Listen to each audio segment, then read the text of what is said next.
Okay, great. I think we should then kick off. We should start. So thanks, everyone. I'd like to welcome you to the first webinar in a series of webinars that we are going to organize. I would like to ask if you can please all mute your microphones so that we don't get any background noise while the speakers are presenting. And then of course we'll talk a little bit about the questions and answers and how we're going to run that. So as I mentioned, this is the first RECONECT webinar.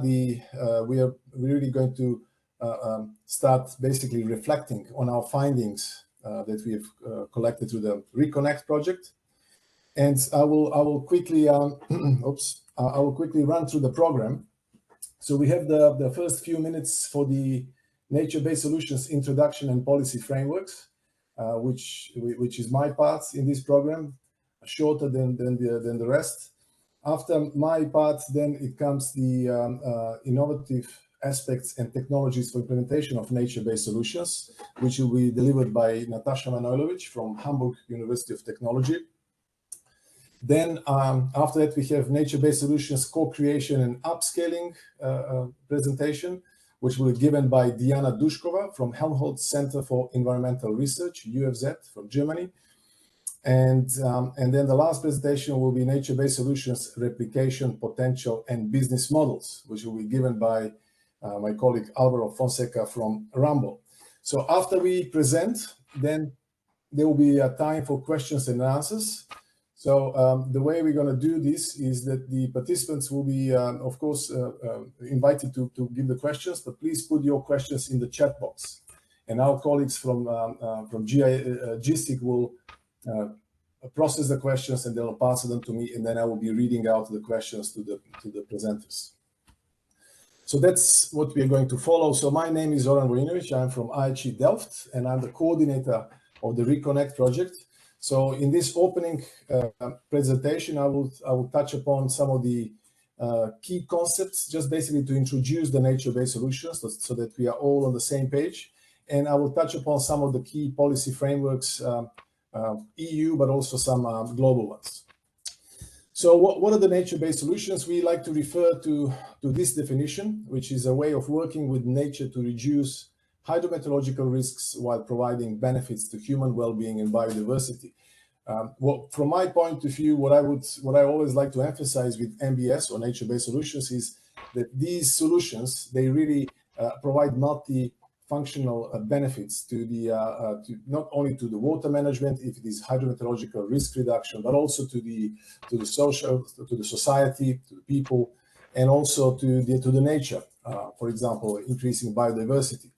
So the concept of nature-based solutions has risen rapidly in policy and research agendas, and there are many policy frameworks or policy instruments which are nowadays supporting implementation of nature-based solutions. And when we speak about the hydrometeorological risk reduction, really we often refer to the hazards such as floods, storms, landslides, droughts, and these are really the most frequent type of hydrometeorological hazards that occur. What we can also note is that that nature-based solutions are featuring in almost around 10 of SDGs that we can find out, and there are many documents that explicitly discuss the benefits or the contributions from nature-based solutions. So here in this particular webinar and the series of RECONECT webinars, we are focusing on those which refer to perhaps to the climate action. The SDG number 13. We often divide these measures into small and the large scale implementation measures. So the small scale are typical urban measures with examples such as green roofs, swales, things like that, which are typically implemented on a small scale, but also nature-based solutions can be implemented on a larger scale.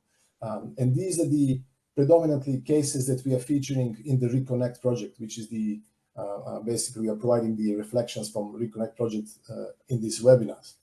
So those which are very much on the right side of the screen. Of course, in the RECONECT project, we are also taking into consideration the so-called gray infrastructure and the mix between the blue, green, gray, if you wish, or NbS plus gray, which we refer to as hybrid solutions. although these solutions are known to be single disciplinary, they have little flexibility, but then in combination with nature-based solutions, they can provide quite some high standards of protection. So just to quickly reflect on the terminology and nature-based solutions, we can see here on this slide, which is taken from the publication below. The concept of nature-based solutions is not really new. This type of measures or solutions have been implemented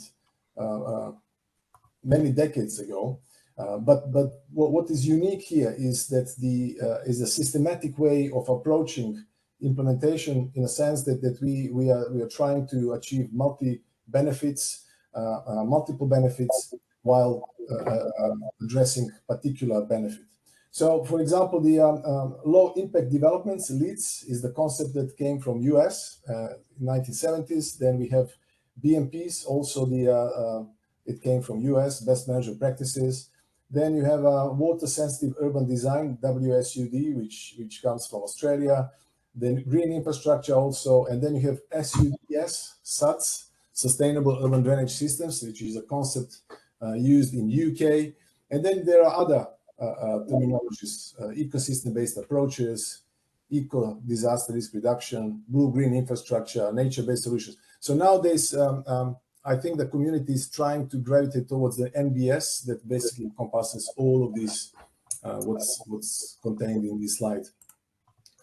So speaking about the RECONECT project, for those colleagues who are first time hearing about that, it is the project that started off in 2000 in a response to the call, which came out in 2017, large-scale demonstrators on nature-based solutions for hydrometeorological risk reduction. And our project, together with two other projects, we like to call them sister projects, Fusicos and Operandum, they were selected. And the RECONECT is one of them. So RECONECT features 35 plus partners with 10 demonstration cases where we have demonstration sites where the nature-based solutions of a large scale were implemented, and we are monitoring the performance. And we also have a number of collaboration case studies, what we call cases where the inspiration is sought from the demonstrators and the replication potential is assessed in collaborators. The project is a 6-year project, started off in September 2018, and this is the map that shows some of the demonstration cases. And here we are dividing them between type A and type B. And type A, those cases which have been implemented during the lifetime of the RECONECT project. B, cases where the nature-based solutions were implemented prior to the RECONECT project. And then we have collaborator cases in Europe and outside of Europe, in South America, and also in Asia, and also in Eastern Europe. So speaking about the policy frameworks, the policy frameworks or instruments, they refer to the directives, strategies, programs, and financing instruments. And these type of documents, which basically support implementation of nature-based solutions, we can find them at the global level. Example is the COP27. We can find them at the European level, and also they can be at the national level. So the areas where such policy frameworks or instruments are applied are water, biodiversity, marine environment, agriculture, forestry, cohesion and growth, adaptation, research, and there are many other areas. I would like to refer the audience to a couple of documents where which are publications by the European Commission, where the valorization of a large pool of EU projects, EU-funded projects, has been described. And these are two documents. One is more general on the nature-based solutions and state-of-the-art in EU-funded projects, and the other one on the right side is the more specifically related to the flood mitigation and coastal resilience. So not only that in these documents, not only that the EC-funded projects were valorized, they were also looked from the perspective of the contribution to different policy frameworks. So in this case, the policy frameworks were particularly the European level is the Floods Directive, Water Framework Directive, EU Climate Change Adaptation Strategy, EU Action Plan on Sendai Framework for Disaster Risk Reduction, EU Biodiversity Strategy, Nature Restoration Law, Soil Legal Framework, and Forest Strategy. These are the most prominent, I would say, frameworks or instruments where the nature-based solutions are explicitly promoted or supported. We can find a number of useful tools, handbooks, and platforms that can provide interesting sources of information. There is a particular portal, Ecosystem-Based Assessment Solution Portal, Handbook for the Implementation of NbS for Water Security, Handbook for practitioners to evaluate the impact of NbS. This particular handbook is one where the colleagues from RECONECT were also participating in the development. Policy Support Facility of the Covenant of Mayors is another one, EU Mission on Adaptation. And if colleagues would like to look into some of the platforms that we developed, where nature-based solutions cases are particularly featuring, you can find there are a number of platforms, between 10 or 15, I think, platforms, but the most prominent ones are OPLA, Climate Adapt, NWRM, and Urban Nature Atlas. So these platforms, they provide information concerning different nature-based solution cases. They also provide information about the different policy matters, cost effectiveness, and also some of the evidence base sought from these different cases. You can see that the OPLA is kind of looking more globally into different locations around the world, whereas the Climate Adapt, NWRM, and Urban Nature Atlas, they are very much Europe specific. So I'll just mention some of the examples of national policies where the nature-based solutions or implementation of nature-based solutions are featuring. This is an example from the city of Hamburg, where the green roofs have been introduced as the in a local policy setting there. Then also there is another document for Brussels, where every roof which is flat and has more than 100 square meters would need to introduce the green roofs. This is in small scale measures. Also, another interesting document can be found for the city of Copenhagen, and of course in the Netherlands there are many documents and several cities which are promoting or explicitly supporting implementation of nature-based solutions. So to conclude some of these opening points, if you look into the policy frameworks that are set at the global level, EU and also national level, there is not, at the moment, there is not very strong connection, although in some cases it is, but not everywhere, not in all EU member states. So that can be improved in the sense that what's been decided at the global level needs to be projected to the EU and then needs to be further projected down to the national initiatives. Some of these documents are taking a bit too long to be updated. So it is always in view of the new scientific research, science, policy, practice, that connection is more stronger, so that these documents get more frequently updated. That's another area where this can be, where we can see some improvements. Also, the adoption of nature-based solutions requires more of the evidence base. Even though we may be very much, enthusiastic about nature-based solutions, but on the level of on the application level in the municipality or regional levels, there is still kind of preference towards the gray infrastructure. So in order to promote the uptake of nature-based solutions, we need more of the evidence base that needs to be produced. We also need innovative technologies for implementation of nature-based solutions. We also need the innovative co-creation approaches, and some of these aspects are very much addressed in the RECONECT project. We also need better understanding of barriers in neighbors. This is very, very interesting and very important point, because we may find very good potential for applying the nature-based solution, but then the practical implementation may never happen because of a number of barriers. And we've learned a lot about that from the RECONECT project. And finally, the innovative business and governance models we need, because in most places around the world, there is always the question of the financing, concerning financing of these measures. So the new business models are very much needed. So to finish off, some of these points that I have in the concluding remarks will be the opening points for my colleagues to present, to address in their presentation. And as I mentioned before, we will invite for the questions at the end of the last presentation, and then I will read out all the questions. So thank you very much for your attention, and I would like to pass on the floor to Natasha. Yeah, thank you very much, Soren, for the introduction. And also thank you very much to the audience for joining this webinar. I will briefly present some of the aspects of the innovative aspects and technologies that we have considered and addressed within the RECONECT project. And maybe just, well, to introduce myself, Natasha Manojlovic from the Hamburg University of Technology.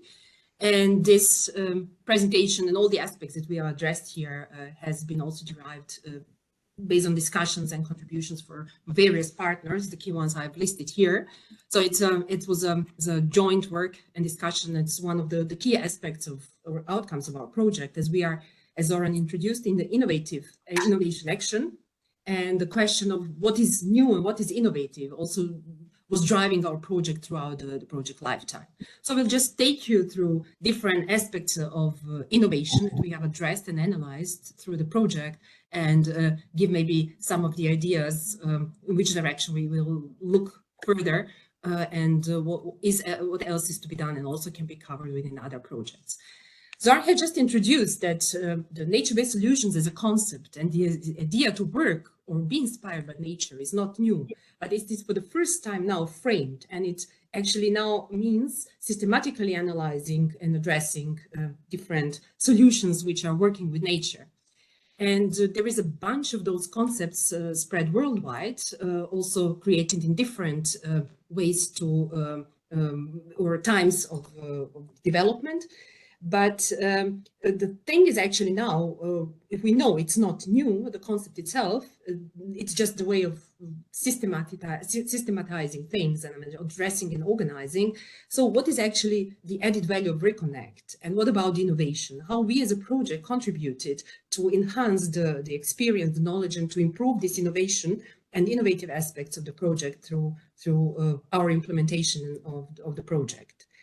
And putting in a very simple words, what innovation is actually a practical implementation of ideas that result in the introduction of new goods or services or improvement of the existing ones.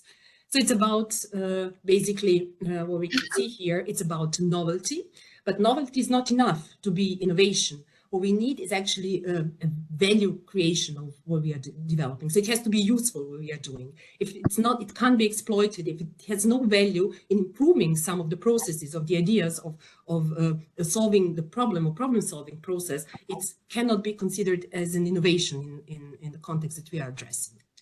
The Commission defines also the innovation as a use of new ideas, products, or methods where they have not been used. But just to be able to analyze and to streamline what kind of ideas, what kind of methods, tools we are using the concept developed by Dublin that addresses several aspects of innovation. So what we can find innovation, what can we consider to be as innovative? It's about offering, experience, and configuration. So it means if we are talking about configuration, we can talk about the profit model, so a new way to convert created value into revenue, the structure, so reconfiguring or restructuring our organization to be more efficient or to be better focused on solving the problem. It's about network. It's also about the process itself, introducing new activities or improving the existing ones.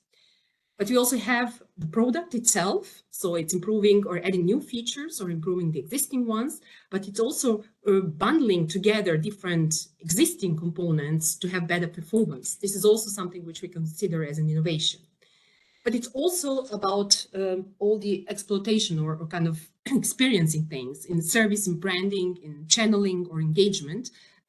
These are all aspects of innovation, and we can try to find and see what relevance they have in the sense of implementing and managing nature-based solutions, and how we really in RECONECT contributed to this. And then based on this Dublin's model of different innovative aspects that we have to consider and keep in mind, where RECONECT became active and where we see our contribution to the innovation is in the domain of the NbS technologies, so it means the methods themselves, but it's also about the ICT platforms and services. So it's going also in the direction of models and tools that have been used in their exploitation.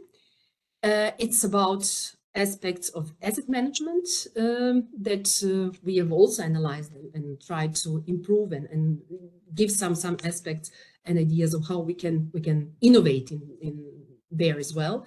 But it's also the social innovation. And when we talk about the technologies, where we started in RECONECT is to source the existing pool of knowledge that is available in different projects and in public publications, scientific documents, but also different platforms. And based on this knowledge, a platform has been created, which is called NbS database of measures, and where all different measures at the general level have been described in their functionality, but also in their co-benefits, what co-benefits can be expected. We will also, we've heard also in the introduction by Zoran that NbS is not only about the functionality, about solving the primary problem, but it's also about creating this additional benefits, so adding value to what we have there in terms of nature and people. Additional thing that was done in RECONECT to scope the innovation was by the means of the lead user method, so scoping so-called lead user innovation. So that's the innovation, or are the methods or solutions that were developed independently of all those framed and well-known established concepts like blue-green infrastructure dream. So the local communities had a problem, had an issue, and they were trying to solve them using local knowledge, but also local materials and experiences. And 33 of such solutions have been identified, either as technology, I mean NbS technology, but also digital solutions, hybrid solutions, but also some governmental and community initiatives. There were, I've just said, independently of those general and well-established methods like water-sensitive urban design. So they were not created top-down, but rather bottom-up. So some of them are given here. It's a livingware, which was developed in Africa using local materials like sandbags, bamboo or banyan trees, which, I mean, was needed there to change the velocity in the river, so improving the local conditions, but also helping to enhance biodiversity, or flood planting using coil logs.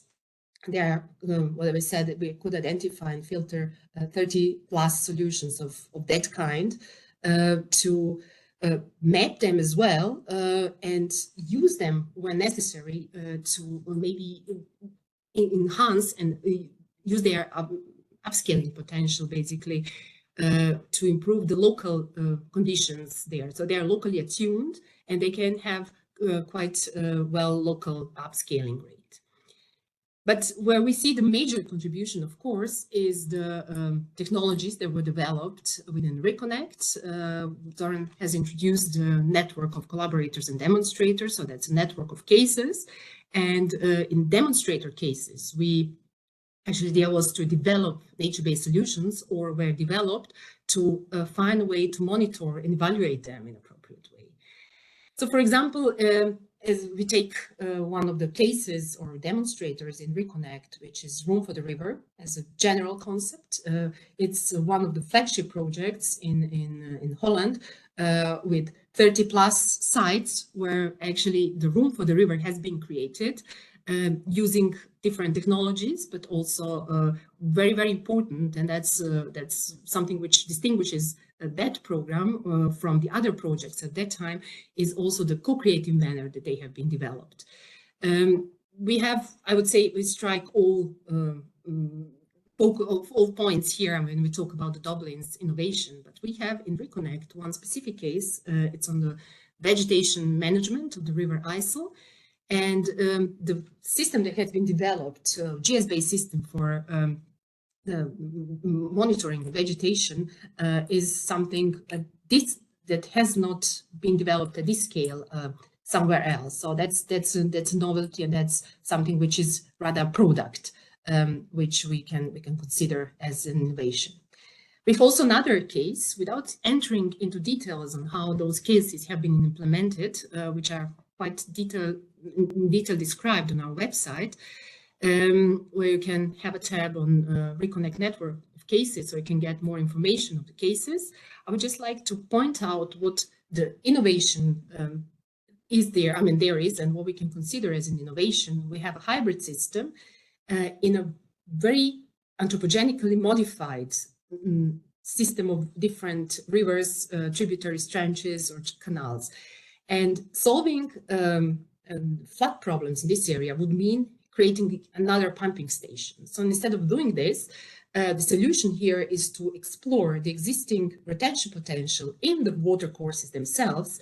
And in order to do that, you need kind of a controlling and operation system which has been developed. So it's a kind of smart RECONECT operation and controlling network or system that has been developed, software, which is then installed here at actually the focal point, and with the objective to optimize the use of the existing retention areas. And wherever it's needed, if there is a need for additional retention, that's going to be created, and also considering all the co-benefits.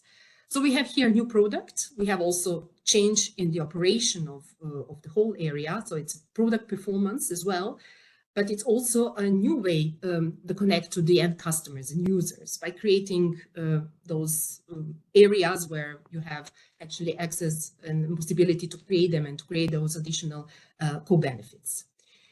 For example, in a case that we have in Denmark, in Odense, where we have dike relocation, rehabilitation of floodplains, and the creation of meanders of existing streams as some of the measures that have been implemented. What is innovative and what was actually also stressed by the local community is this combination of Natura 2000 and coastal risk management that hasn't been done in the area before, plus giving land back to the sea is something which is an innovation to the process that we have there in this case.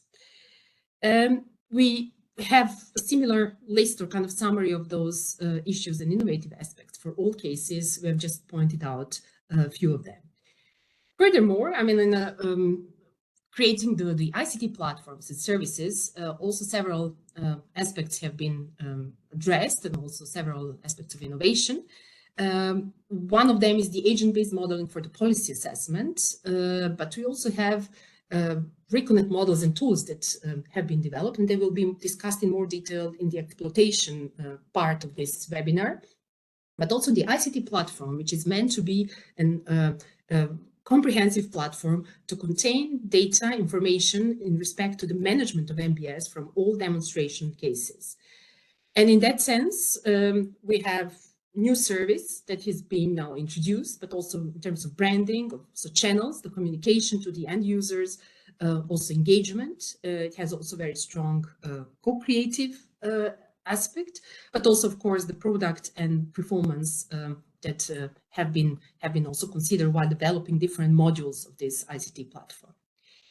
In the sense and in terms of the asset management, we have also taken a look at the existing practices and identify some of the deficiencies, and I mean, going into the direction of the barriers. And what we could see also that the aspect of maintenance is underrepresented in the existing publications, in the existing manuals, in the communication on NbS in general. So we source this information also from the consortium, what we have and what is available on the knowledge and how we can improve.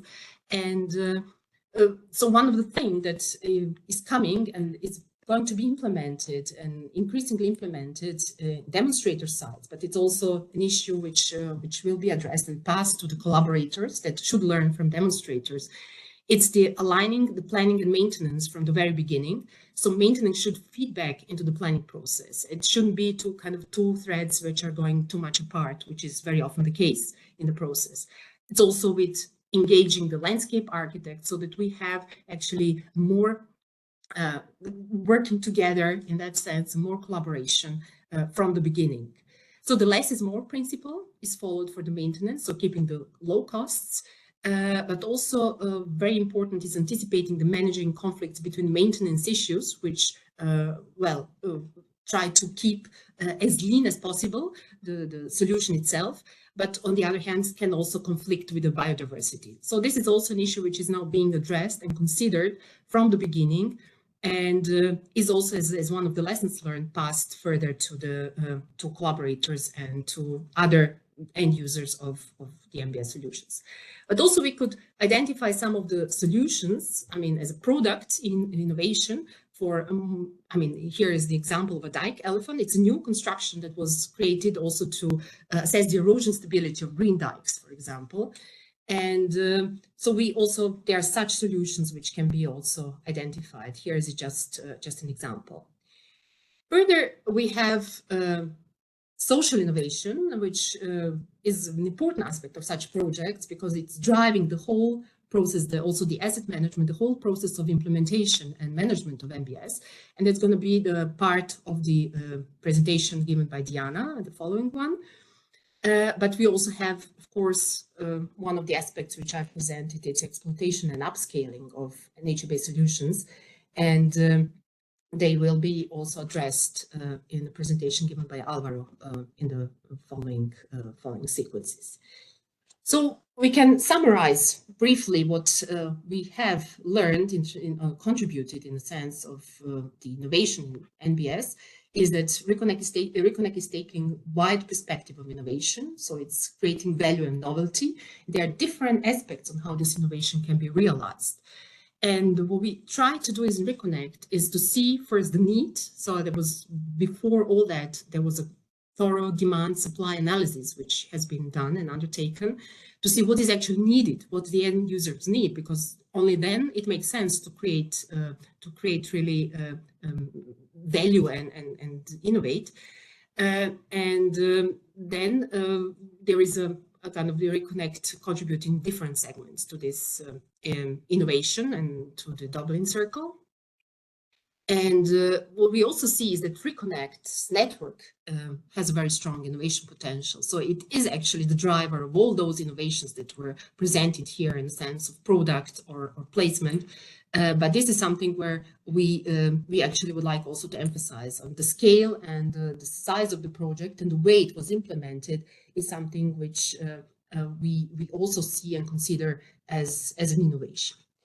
So the following aspects, I mean, when we analyze and assess innovation, how it reaches the market, I mean, what is the innovation, what are the success factors, and how, I mean, everything that was created here can really reach the end users, is then further the matter of exploitation strategies, and they will be introduced in the upcoming presentation. So thank you very much. Thank you, Natasha. Yes, we will now move on to the next presenter, which is Diana Dushko from ULZ. And Diana will talk about the co-creation and upscaling. So Diana, you have the next 20 minutes to do that.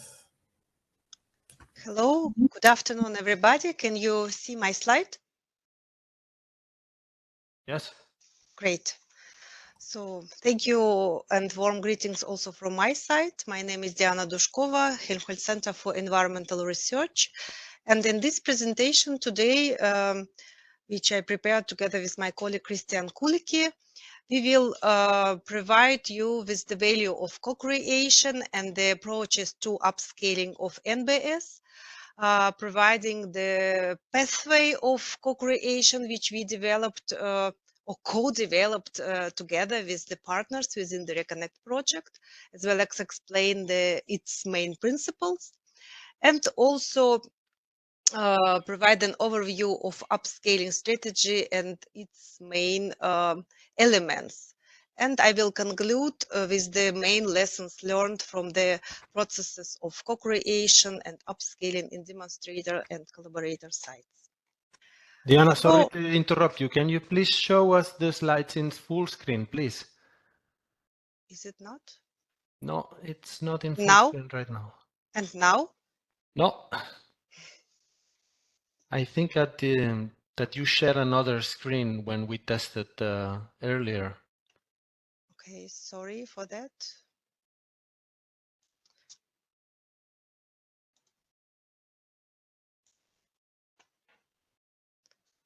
once again. Now, can you see it now as a full screen? Yes, we can. And now, everything fine? Yes, everything's great. Great, Thank you. thank you. So, as you all know, the development and implementation of nature-based solutions requires a broad range of stakeholders to be involved, as well as specific participatory approaches, activities, and different principles to implement these activities. And here co-creation is presented in the form of regional workshops on project introductions, but also setting regulations or validation of results, as well as different approaches, participatory approaches of collecting the data through citizen science tools for monitoring and evaluation of NbS impact, capacity building activities, including training on tool usage, and also a variety of surveys and interviews. In order to achieve the broad uptake of successful NbS and to perform the transformative impact through NbS, a variety of strategic steps, measures, and actions are needed to be taken. And upscaling approach in RECONECT is much more than simply disseminating the results or disseminating the information about the NbS or exploitation. It also includes approaches to amplification, networking and partnership, training, capacity building activities, and some others. I will come back in the third part of my presentation to them. So, as we already mentioned, broad range of stakeholders in and around NbS means that we are dealing with different personal points of views, variety of concerns, different perspectives and interests. And in this regard, co-creation can help building such a bridge between all the groups of stakeholders, allowing to collaborate, and through this collaboration achieve the sharing understanding about the projects, putting all the interests, perspectives, also sometimes conflicting views under one umbrella, and trying to collaboratively find the best solution and get it accepted as one of the important things. So defined as a collaborative approach to engagement, co-creation allows stakeholders not only collectively design and build inclusive and sustainable mechanisms to change, but also enhance awareness and knowledge of stakeholders around NbS and their benefits, contributes to achieving short-term and long-term outcomes, and finally help to adapt to local context and fulfill the user's needs. So as you can see from this scheme, co-creation means defining a problem and then defining a solution through co-designing and through co-producing different sorts of knowledge, implement the appropriate solution.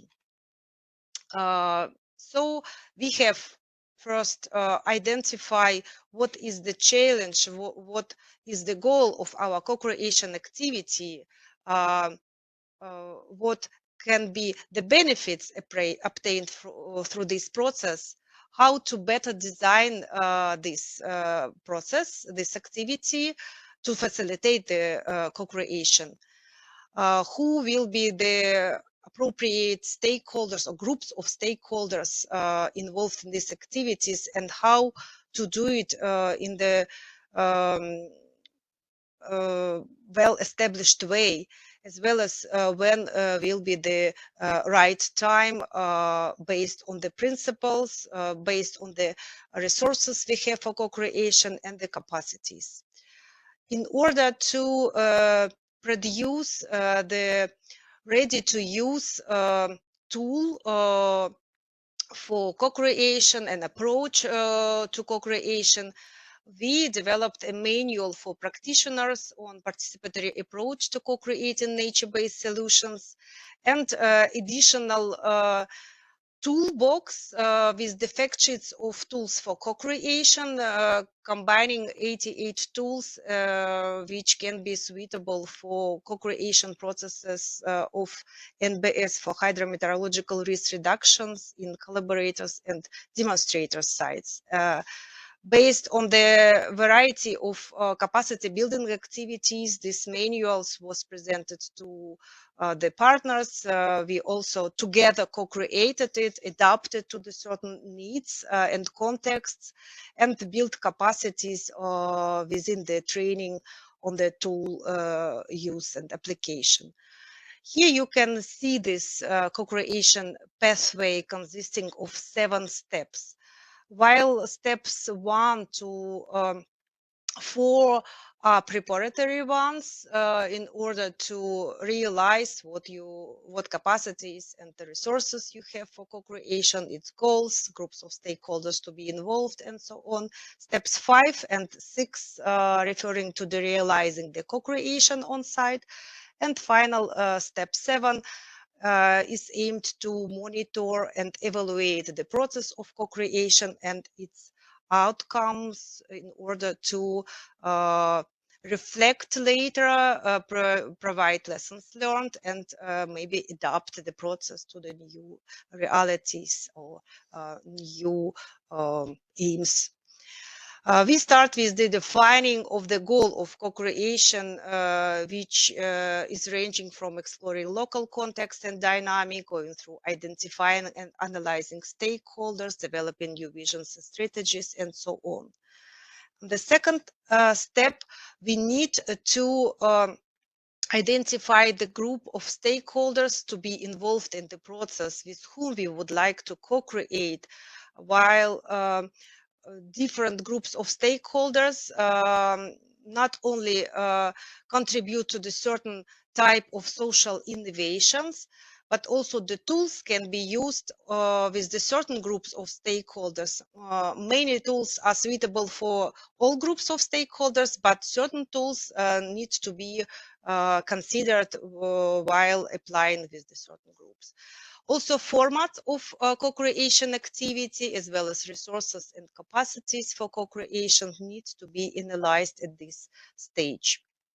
Third step is devoted to defining the level of co-creation for the certain activity.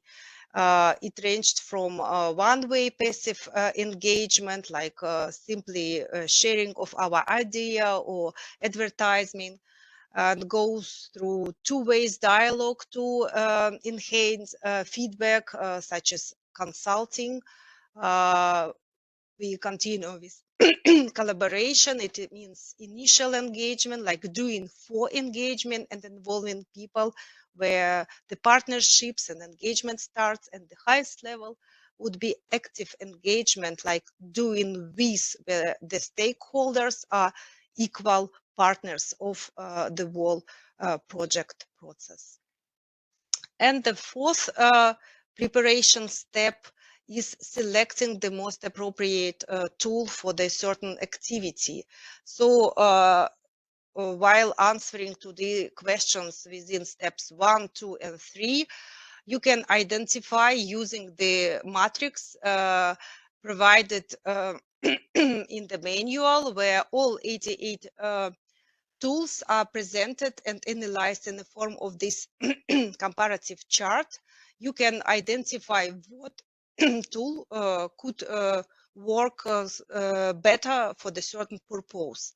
And each of the tool is described in the form of the fact sheet, easy to apply with the steps and ready to use in the certain activity. So here's the example, for instance, the 2 tools I just provided in the previous slide, fuzzy cognitive maps or transect walks, for which stage of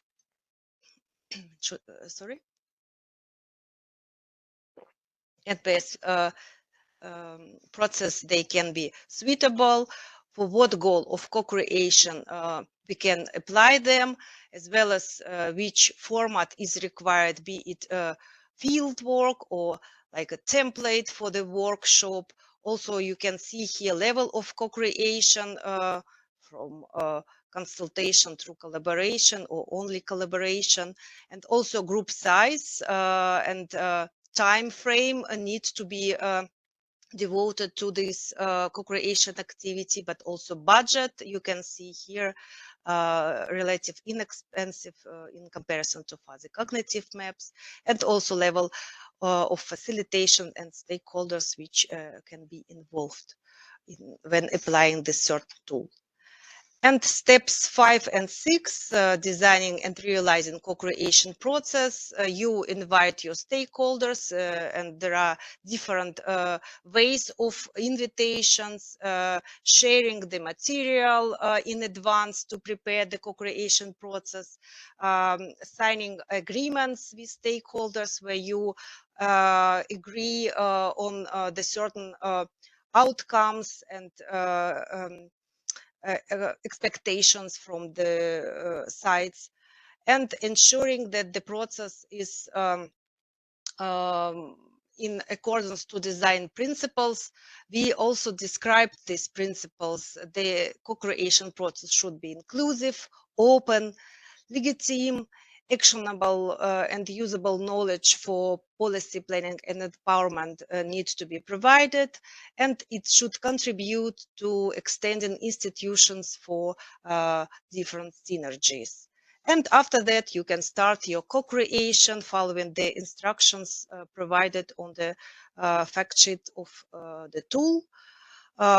Practical implementation advices you can also find there, and use the co-creation results and experience for the next step, where you can evaluate, or first monitor and then evaluate the whole co-creation process and its outcomes in order to develop a plan reflecting on the results obtained, how to approach in the future. Upscaling strategy in RECONECT was built in order to achieve the broader uptake of NbS and also to enlarge the impact of NbS, transformative impact. The upscaling strategy is consisting of 4 main types. We start with scaling out, which is devoted to impacting greater number of NbS through dissemination, capacity building activities, but also replication and exploitation. Scaling deep means impacting values and rules. The co-creation process of NbS we just provided, and also twinning activities where different NbS cases or sites can collaborate and learn from each other. Scaling up activities means that we need to impact laws, regulations, and policies and adapt them to enable the uptake of NbS. And the related activities include partnering, advocacy, agenda setting. And the final type is scaling down, meaning that we need to identify and analyze the barriers for implementation of NbS and find the appropriate drivers or enablers to address these barriers for NbS amplification. Cross-cutting scaling means that in most cases we are dealing with all these types of scaling, and their mixture can bring us to the successful NbS implementation process. Based on these 4 types, 3-pillar approach to amplification of NbS for hydrometeorological risk reduction was developed. The first one is dealing with replicating and co-creating NbS on the ground with demonstrators and collaborators, and you can find here the appropriate activities or elements. Pillar 2 is devoted to enhancing capacities of practitioners and policymakers through different training activities, capacity building activities, but also national workshops, dissemination of information about NbS, developing shared standards. And Pillar 3 is about transformation on the policy level for a more effective uptake of NbS. One of the important elements of our co-creation processes with the partners was to analyze the barriers for co-creation in their sites. And we recognize that stakeholders and capacities are one of the important issues to be considered. The need to establish new networks and building up a long-lasting cooperation with the stakeholders with whom the partners did not cooperate in the past was the important challenge. Barrier analysis. Here you can see the results from another survey conducted among the NbS practitioners and experts with experience in implementing NbS marked as dark blue, or without this experience. And you can see that all the barriers, awareness and knowledge, financing of NbS standards, capacities, and many other barriers, all these barriers are perceived as more relevant by respondents without prior experience in NbS.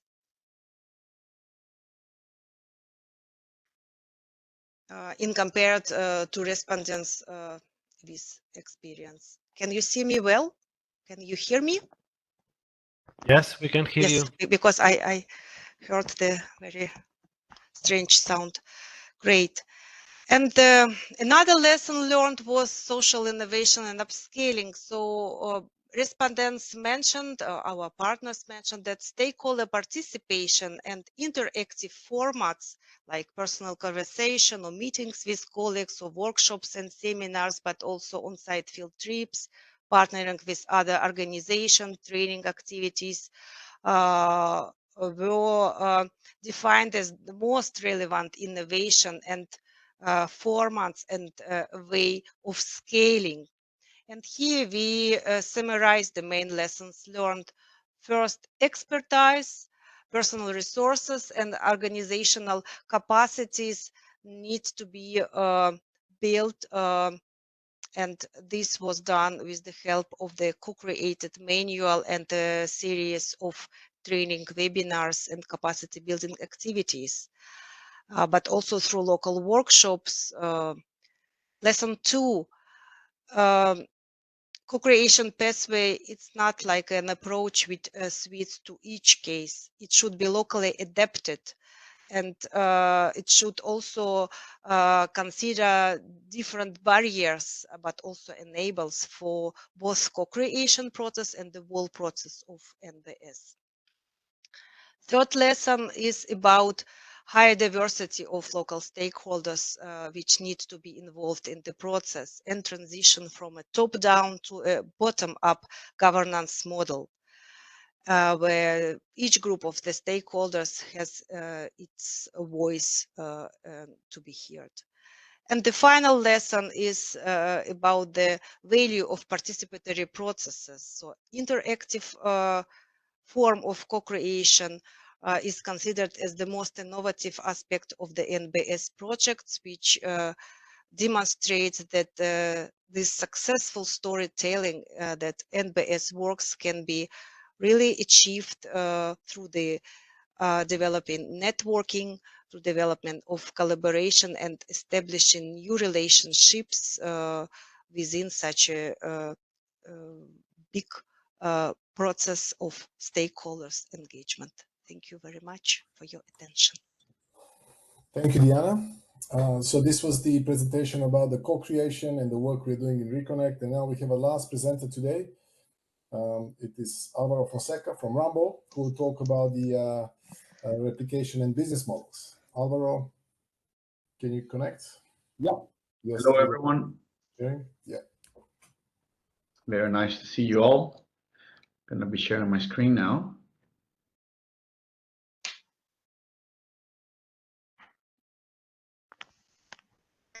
Can you see the presentation? Okay, great. Hello, everyone. Good afternoon. Very nice to have you, everyone, here. So I'll be talking about a different subject. Also part of the RECONECT project. It will be about replication potential of 4 different types of nature-based solutions, and about business models, roadmaps, with specific focus on financing. So the first part will be about replication and upscaling. I think Diana and also Natasha already mentioned the upscaling framework developed in RECONECT. So I'm not going to go in details into that, but we did apply the framework, and I'm going to show you how we applied the framework so far. Then I'm going to talk about the current status of affairs in terms of developing business models and roadmaps in the nature-based solutions topic. A little bit about financing and the importance of it, and what we in RECONECT are trying to do to address some of those gaps that we have identified. And then finally, a few reflections on a little bit of the key topics that I will be going through the presentation. So again, this has already been presented. The key message into what we've done in terms of upscaling is that we've actually addressed what we call the cross-cutting scaling, which you see at the lower right corner, basically meaning that in the way we approach the upscaling work, we try to mix all of the different upscaling approaches developed in the project. And we did that looking at 4 types of different nature-based solutions: forest buffers, afforestation areas, floodplain restoration, and detention basins. I should also say that this work was also done with Dai-Chi. It's an example of co-creation within RECONECT from different organizations. So forest buffers, there are some examples that I'm giving on the slides. You will all get the slides, and we'll have the chance to dig into this. But basically, forest buffers are also are nature-based solutions that improve biodiversity, natural habitats, and habitat corridors, and deliver a number of different recreational opportunities through landscape design. I'm not going to go in details into each one of them, because I think the key point is to show you and also have a discussion on how those nature-based solutions were looked at in terms of replication potential in Europe, and what kind of approach we used and what were the learnings that we did. So we looked at, again, afforestation, floodplain restorations, and retention basins. We looked at the cases in RECONECT that we call collaborators. They are coming from Croatia, Serbia, Bulgaria, and Poland. And through those cases, and by looking at these 4 types, we developed a methodology which basically combines 2 different things. One is a quantitative analysis, which is a GIS-based analysis where we do what we call in the end suitability maps.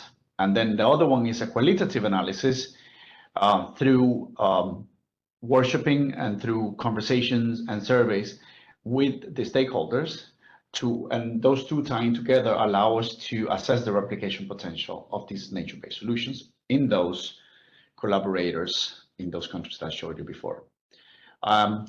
Before doing that, we also did a rough exercise on the replication potential of NbS based on retention. So this is detention ponds, retention ponds, lakes, wetlands, etc., through a GIS exercise where we look at all the data that we have and we apply different criteria, which I will show you in a bit, and we develop what we call suitability maps on a EU scale.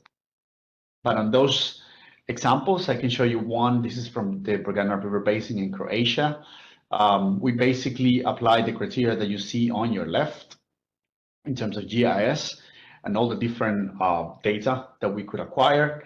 And based on some thresholds that we have defined, we come to the conclusion whether there is a certain suitability or non-suitability of replicating a specific type of nature-based solution in the given area.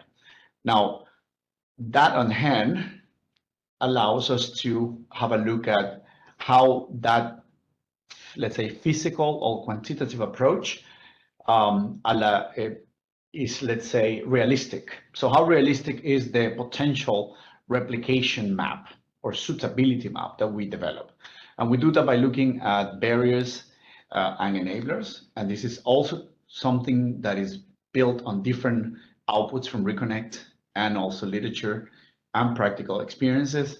And just to give you an example of what that is, so for instance, a barrier could be a lack of understanding and evidence of nature-based solutions, or the short-term actions versus the long-term plans.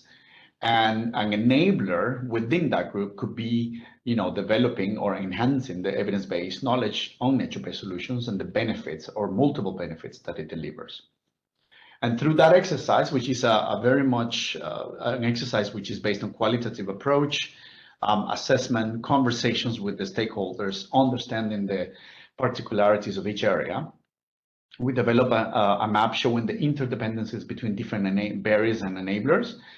And that allowed us to identify basically that among everything we named, resistance of stakeholders was actually the one that all cases identified as the main barrier. This basically means that regardless of how good the physical assessment was, if we did not address resistance of stakeholders, as this resistance can come from many places. It can come from a lack of knowledge. It can also come from some kind of aversion to the concept of nature-based solutions. It can also come from decision makers not really implementing policies that allow for the upscaling of nature-based solutions. It can come from many different sources. But through that, we are able to filter out by a workshopping approach how feasible are actually those areas that were mapped before. And that allowed us to come to a better, or let's say more realistic map. And that, of course, is very much open for refinement. And I know that many of the people working in RECONECT are actually already looking at that into refining the methodology, how to make it more exact, and how to make it more accurate. We're going to go into the second part of the presentation, which is about business models and roadmaps. So just to put it out there, we differentiate between business models and roadmaps as shown on the slide. The term business models is used for anything and everything in these days. We specifically are looking at the development of the justification of investment. So what it is that actually justifies the investment, how do you justify the investment? Whereas a roadmap is more the plan that kind of like outlines the activities to get to those objectives that are basically the combination of your justification of the investment. And we do that by looking at the key characteristics of nature-based solutions outlined on the slide. I'm not going to go into details of those, only in the one looking at the finance part of it, which is the main focus in this part. There are plenty of research, and more is being developed right now, pointing to the huge gap we have in the financing of NbS. I'm putting only those two on the screen for you to just have a look, but there's plenty of data already now pointing to the very, very harsh fact that we are not going to meet our goals, regardless of how good they look, if we don't actually scale up financing and investments in nature-based solutions. And the EU is financing a lot of research into that regard. There are many projects that we've looked at, such as the Naturvation business model that they developed in the Naturvation project, or the business model canvas that they developed in Connecting Nature. Also other projects in the Green Framework and Think Nature. So many different research and innovation projects trying to shape, provide knowledge, and also try to provide the basis for developing better business cases for the financing of nature-based solutions. The World Bank has developed a roadmap as well with a very stepwise approach as to what needs to be done to develop the business case, what is the NbS project cycle, what are the phases, etc., etc., etc. There's plenty out there. A lot is happening. And basically, this leads us to reach the conclusion that if we're going to actually make NbS a real alternative to gray infrastructure, we're going to have to tackle, let's say, three main things. One is the developing of methods and guidelines for the NbS business case. The second one is that we need to mainstream the mechanisms for acquisition of funding, and especially private funding. And I'm going to go in detail on that in a few minutes. And the third one, which is very much related to the second one, is that in order for us to get to that goal or to reach those goals on biodiversity and many other aspects, we need to make NbS less dependent on public funding and more attractive to private funding. Now, what we're trying to do in RECONECT to address those gaps is that we are trying to bridge what we see the gap is between NbS implementation. There's plenty of experiences in RECONECT and plenty of experiences all over the place. But there are less experiences, or let's say less documented work in terms of funding. So we're trying to bridge those two. We're also developing or proposing the Commission a large-scale NbS business model framework, which I will present to you, where we focus on value capturing, and we focus on the quantification and the monetization of benefits and co-benefits. We're also aligning the taxonomy, the EU taxonomy, to this framework. When we started the project, the taxonomy did not exist as we know it today. So this is also something innovative in the way we're trying to bring the current knowledge into RECONECT. And then the two dominant models in terms of value capturing related to nature-based solutions, that is the sales model and the cost-benefit model. We're trying to link those two into developing a more integrated value capturing model to attract investments, especially private investments. Good. Now, when you look at a project on the left-hand side of your screen, it goes through the typical phases of planning, design, implementation, operation and maintenance, monitoring, evaluation, and learning. That is what we call the roadmap. In each of those phases, we are developing, let's say, a set of criteria in terms of the key activities going into those phases, the responsible stakeholders going into those phases, and the involved stakeholders. And we're differentiating between those two in relation to the framework that will come up in a few minutes. We're also developing business model canvas for each of the cases in RECONECT. These we're doing in retrospective with some of them.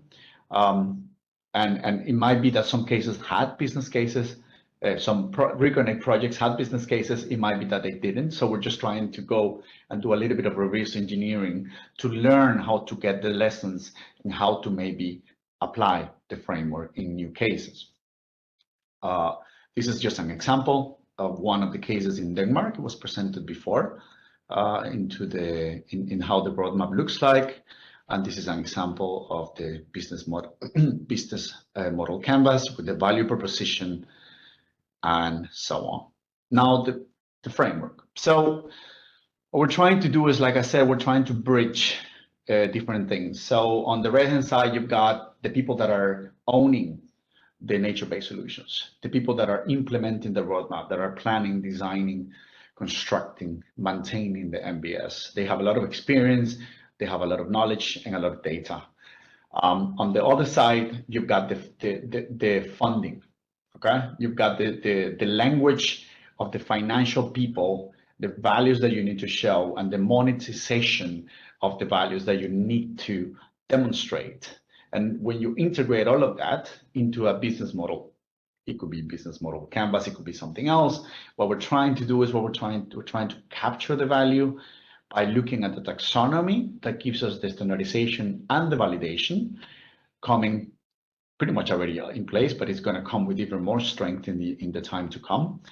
And then that's going to allow us to go through a series of steps to bring the value capture mechanisms into place.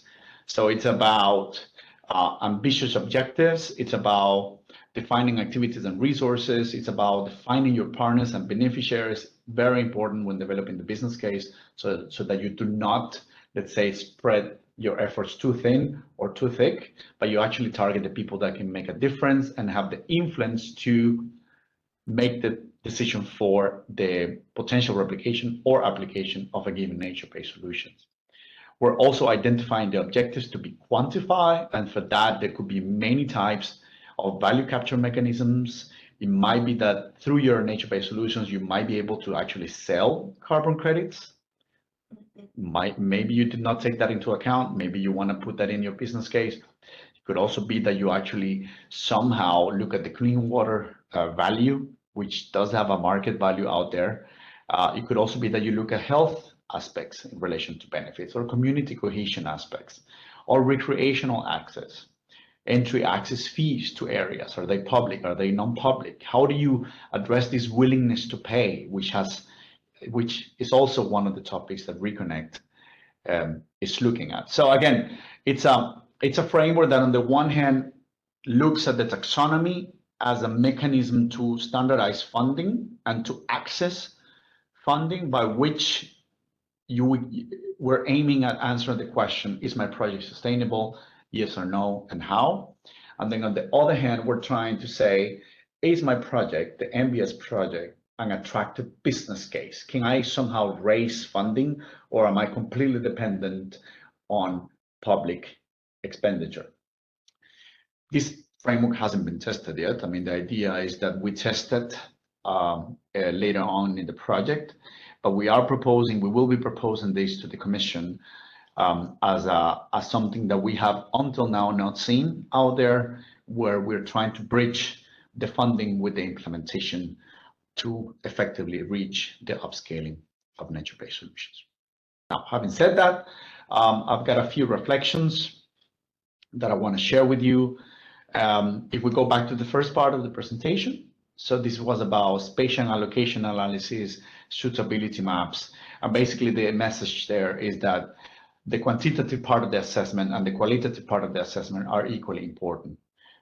We need to be careful not to go too deep into a quantitative assessment without actually looking at the governance, at the local constraints, at the regulation, and at the stakeholders in place that are going to be actually pushing the implementation of nature-based solutions. Those barriers and enablers that you find in the field are not static. They can be overlooked, especially what we found out is that many of those barriers and enablers were actually overlooked during the planning phase, but they actually do turn up when we are implementing. And then you suddenly realize that, oh, we did not take that into account. And maybe we could have done that if we had had but let's say a more integrated approach when we were planning and designing your nature-based solutions. Business cases by themselves are actually a way to tackle multiple barriers, many of the barriers that we found in the replication exercise, especially the resistance from potential financiers. And this is actually a very key point. By developing a business case that is strong enough and integrated enough and attractive for funding,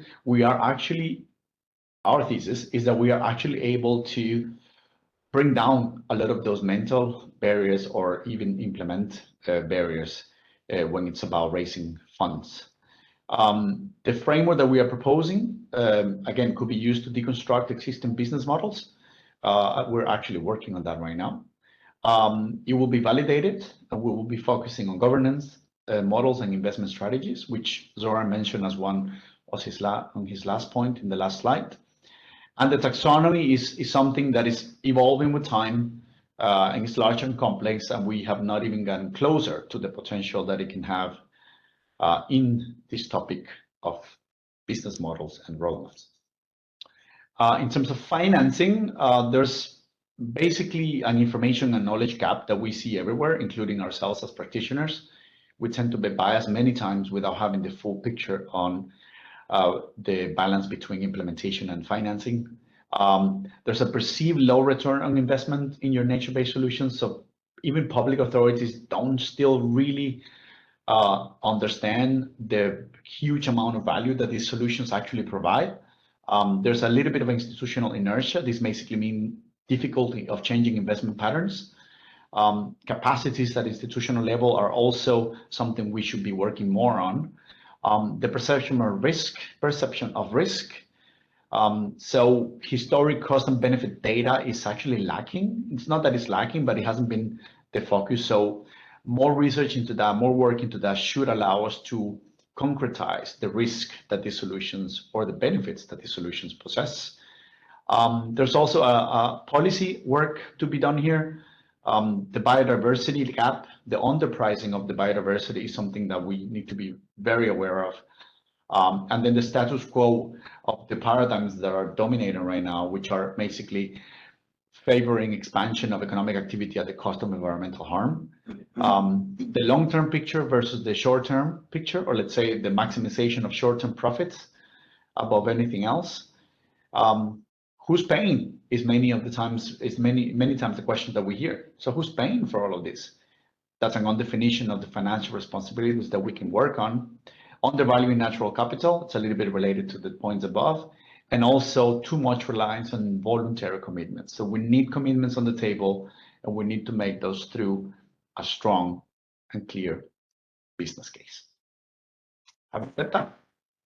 Thank you very much, everyone, for your attention. Hope you enjoyed it. Thanks, Alvaro. I think this concludes the last presentation for today. And we will now start with some questions. And while my colleagues are processing the questions that are coming from the audience, I would just quickly like to ask a question to each of the speakers. First one with Natasha. Natasha, are you there? Yes, great. Natasha, so what would you say, what's the most significant contribution of RECONECT in relation to the NbS innovation? If you can just kind of briefly state it. It was a good presentation, of course, and quite detailed, but just in summary, what's the most significant contribution of RECONECT? Yeah, I think, thank you very much also for the question.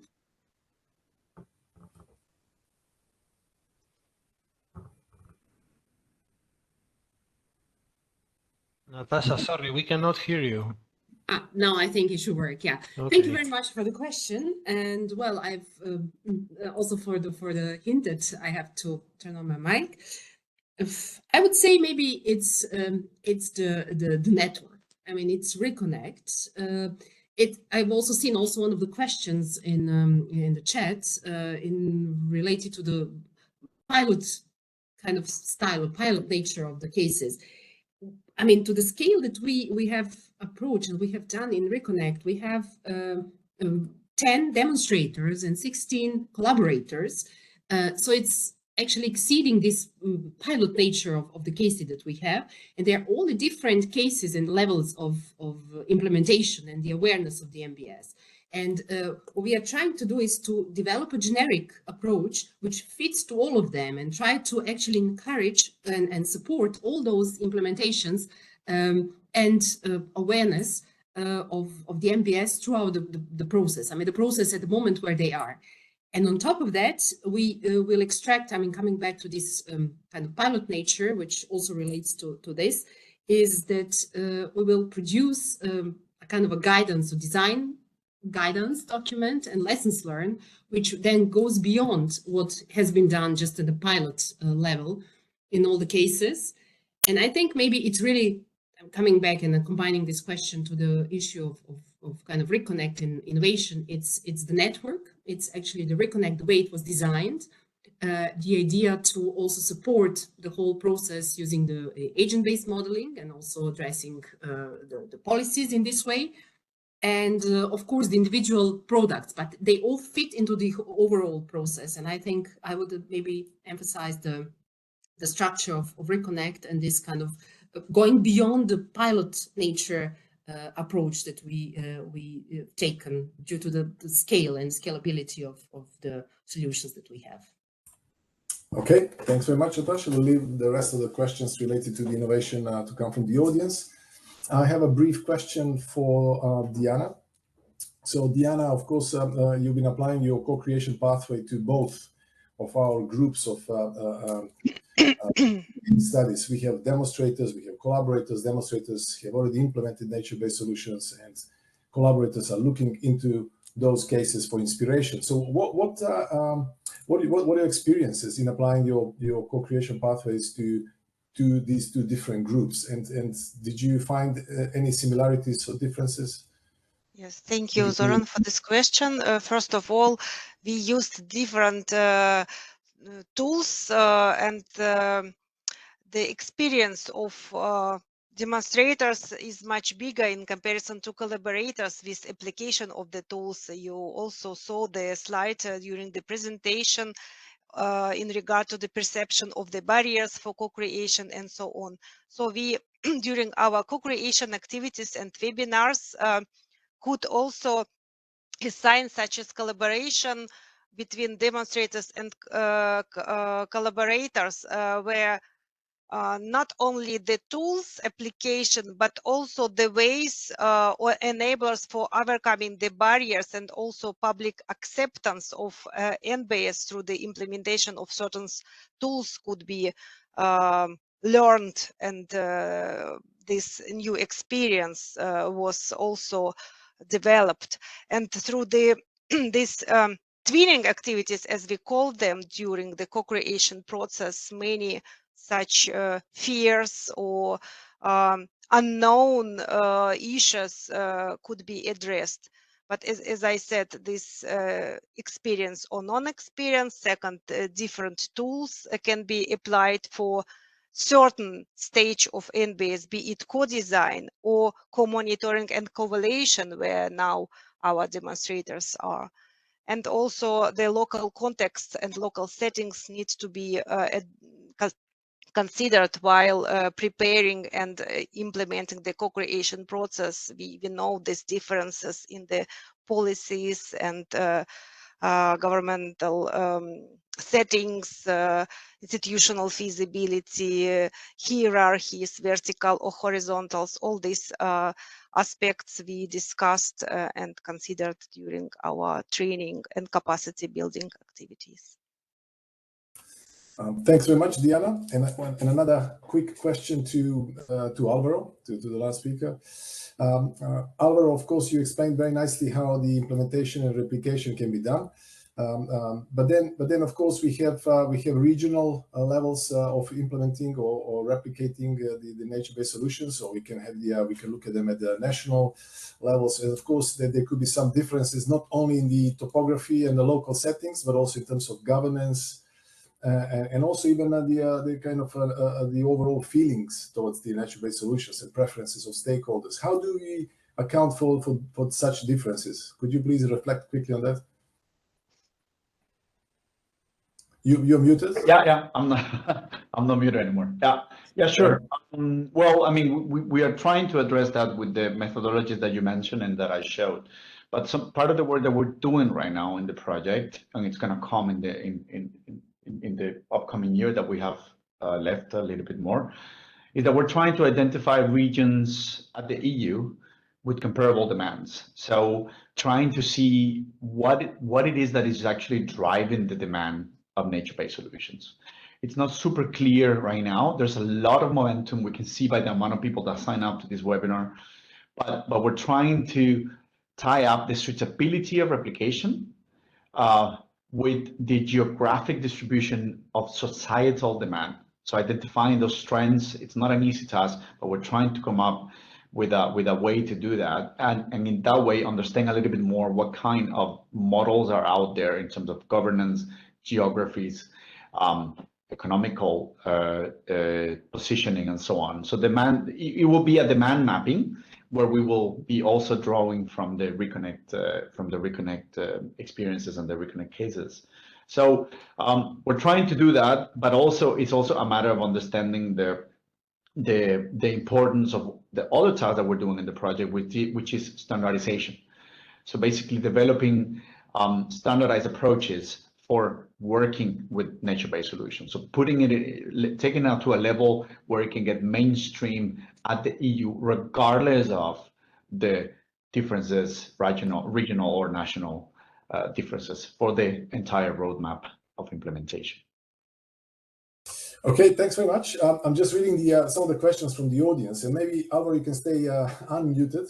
for the next question. Maybe you can try to give it a go. There was a question: how could we define replication versus scale up, and is there any difference in your opinion when we speak about replication of NbS or scaling up of NbS? Yeah, I did. It's on slide 4 on my slide deck if for the person that wants to check that. But basically, upscaling, we looked at that as the transferring information from one scale to another. So that would be that's a natural process by which you lead to a progression towards high levels of scale and greater impact. So that's upscaling, whether you do it scaling out, scaling deep, scaling up, whatever, right? Whereas replication is actually implementing a similar nature-based solutions intervention or project in an area with comparable challenges.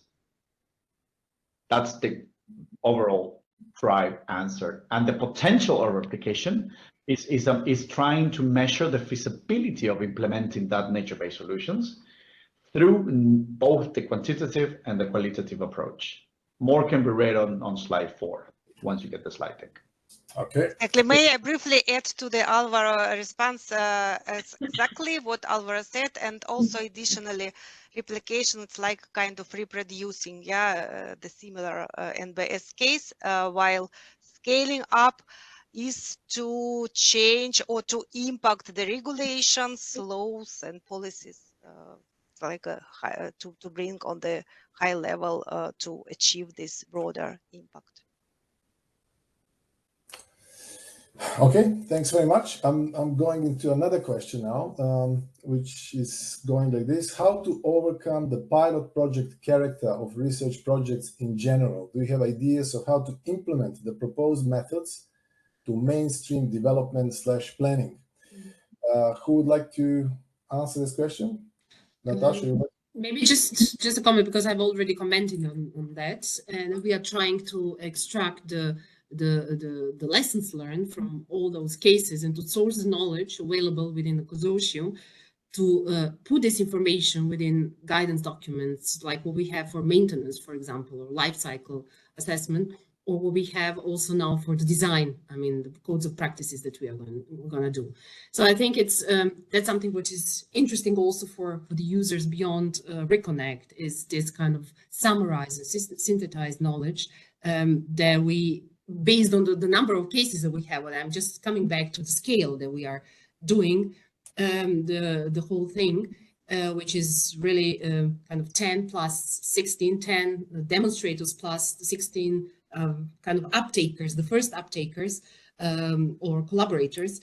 I think that's the way to do that. And through this twinning process that we have within the consortium, like sharing experiences and establishing long-term relationships which may support each other or inspire each other, also beyond the RECONECT, maybe we can also kind of at least do this mainstreaming of some of the ideas, strategies at the local level, where we get inspirations from the others, entering the maybe some practices or even legislations and policies of local partners then at different levels. So I think that's probably the way, because we always pose this question. Whichever project we do, the question is, well, how we go beyond this, what we have done. It's a pilot case, and so what? What we learn from it. And I think the Commission itself wants to create a database of knowledge and experience, kind of demonstration of the reference base of NbS, and we contribute to this. So it's also a way to overcome this pilot nature. It's even at a higher level, at the EU level, what we can do. Okay, so by accumulating the evidence base and to generating that larger... Evaluating, synthesizing, and yeah, that's probably the way to do it. Okay, thanks very much. There is another question, maybe perhaps for Diana, this one.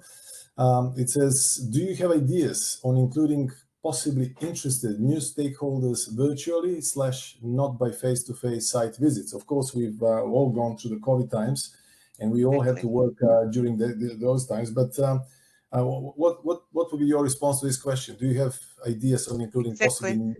Yeah, a big number of these 88 tools for co-creations we suggested in the tool kit appropriate to be applied online, and we organized many online activities with the not only with the collaborators and demonstrators, but also with the broad range of stakeholders and their sites, and they worked well. Yes, thank you very much. They're now going through some other questions. For example, there's a question: I would appreciate the project return of experience with respect to cost effectiveness of the implemented nature-based solutions of your demonstrators of both types A and B. What are the key performance indicators for assessment of this cost effectiveness? Who would like to take that one? You were going to take it. Yeah, well, I could do it, but yeah. Yes, so, well, in terms of the cost effectiveness, this is really the one of the biggest questions that we are tackling when it comes to the evaluation of nature-based solutions, because the effectiveness can be, of course, in the areas such as societal domain or the nature, biodiversity, and of course, it's very difficult to put some quantification and to put some euro value on that. So our approach to cost effectiveness, of course, is to see how these measures, what's their potential to reduce the possible flood damage. That in case if you don't implement them, what will be the flood damage right now? But then if you implement them, then what's the reduction in damage? That's the first kind of benefit or cost effectiveness from these measures. But then if we go to the area of the nature and biodiversity and also people looking into human well-being and other aspects, then this becomes even more interesting and of course much more difficult to address. So yeah, well, I don't have the recipe how to look into those, but that's definitely one of the questions that we are looking at and trying to address from the practical point of view. I'm happy to add a little bit to that. Yeah. So one of the things that we're trying to do as well is on what I mentioned about the developing of the standardized approaches, is that we're trying to propose as a standardized approach or best practice the need to learn from any kind of monitoring work that we do on nature-based solutions. This is a relatively new type of paradigm, relatively new type of, let's say, infrastructure, and we still are not able to close the gap between the monitoring and evaluation and the planning, or let's say the visioning of the next project. So we're calling that the feedback loop or the learning feedback loop, by which we will try to come up with some recommendations or best practices as to how you can actually collect, not collect the data, but what can you do with the information that the data provides on already operating nature-based solutions to be able to shape the visioning, planning, and design of upcoming nature-based solutions. Yes, that's also a way of tackling the effectiveness of them as well. Yeah, exactly. And I would like to say that we have this is the first webinar, and then there is a webinar number 2 that's coming up, and then there will be webinar number 3. In the third one, we will particularly address the question of the cost effectiveness and these particular issues that are set here. So yes, we will speak of monitoring evaluation and of the indicators, key performance indicators, and other indicators in the webinar number 3. But what you see now on the screen is that the upcoming webinar, which is webinar number 2, which will be dealing with sourcing the evidence base from RECONECT NbS demonstrator cases. And here we refer to a number of cases that we have. We have 10 of them so far. And that's scheduled for the 6th of June at 10:30. And then there is, after that, the webinar number 3, which will deal particularly with this kind of question that was asked just before. And we will be sharing our experiences in co-monitoring and co-evaluation of NbS. But the precise date will be still needs to be defined. We are talking within the consortium what will be the best timing for that. So I think we have sort of reached the end point of this webinar. I would like to thank everyone very much for participating, joining this session. We are very pleased to very excited to share our results and our views from this project, and also to learn perhaps from some of the experiences of the colleagues from the same field through your questions. And feel free to drop some comments and questions to us, whatever ways you want to do that. You can go through our website, and there is possibility there, but there also you can also individually reach us. And also, of course, I would like to thank very much to my colleagues, to Natasha, Diana, and to Alvaro for preparing their presentations today. And we wish you a nice day. So I'd like to close this webinar, and we'd like to keep you posted for the next one, and we hope to see you then again. All the very best. Bye-bye. Thank you very much. Thank you very much. Have a nice afternoon. Bye-bye. Bye.